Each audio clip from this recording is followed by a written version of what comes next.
to be sure, but it worked.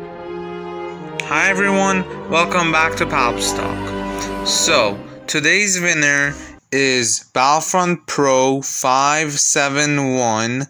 Please contact me through my email or my Discord server. Both links are in the description below. Now, we have a bit of a longer video, so let's get straight into it, shall we? Okay, so today I want to go over Amedda and what happened to him after the fall of the Empire. And of course, by the fall of the Empire, I mean Palpatine dying and the Battle of Endor. But before that, I just want to quickly give you guys a rundown of who Amedda was. Amedda was this guy who was a Chagrian from the Champala homeworld. He was elected as senator and became a representative in the Galactic Republic for his homeworld and rose to become vice chancellor. But he had an important part in the Grand Sith plan, and that was removing Valorum from office following the invasion of Naboo, as we saw in The Phantom Menace.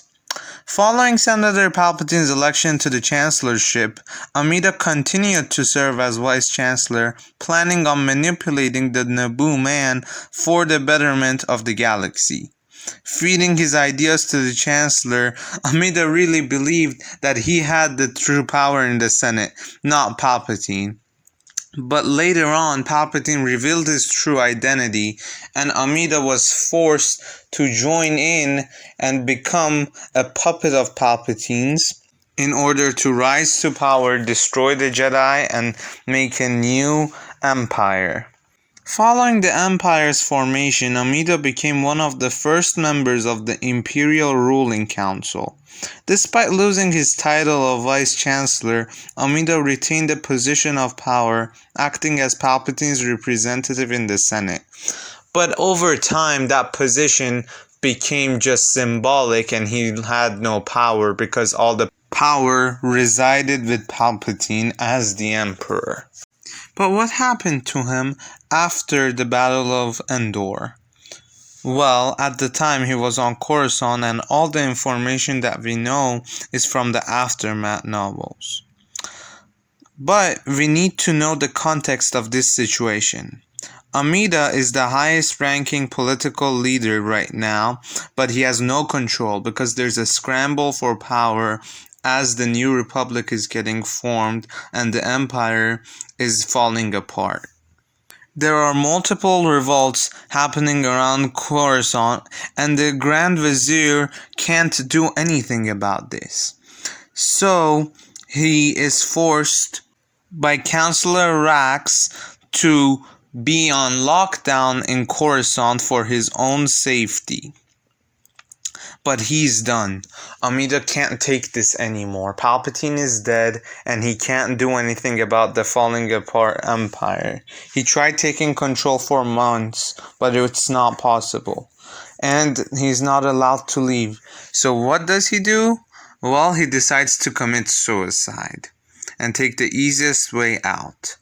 He goes to one of the balconies in the Imperial Palace / Jedi Temple from before to jump down and commit suicide, but he hears voices, and when he looks back, he sees that there are 5 children in the palace walking around. He calls them in, and they had apparently broken into the palace somehow, which shows how weak the empire had become and that they couldn't even protect the headquarters of the empire from 5 children. Amedda uses this opportunity that he has to run away with the children before they could hurt him and pays them handsomely to get out of the palace.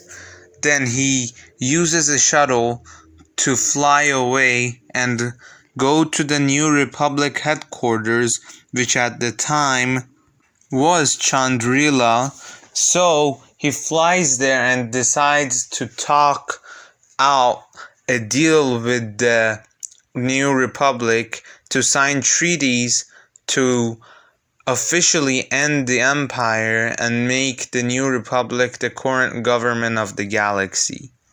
But the New Republic rejects this proposition when he gets there because they see that he has no power and him signing this document means nothing. So he is forced to return, and the only thing that he achieved from this meeting was that he was forced to become a spy for the New Republic until the fall of Coruscant. And he is forced to do that until the New Republic actually sends a fleet to conquer Coruscant with his help. And the only thing he got out of this deal was that he was able to become the provisional governor for Coruscant for a short period of time before he was removed. And that's all his political career, and most of his money was lost, so he died in poverty and sadness because of working with Palpatine, even though Palpatine is alive in the shadows at the moment, as we know from Rise of Skywalker. But that's it, you guys, for this video. Thank you for watching. Like and subscribe if you like this type of content and would like to see more. Also, don't forget, the Force will be with you, always.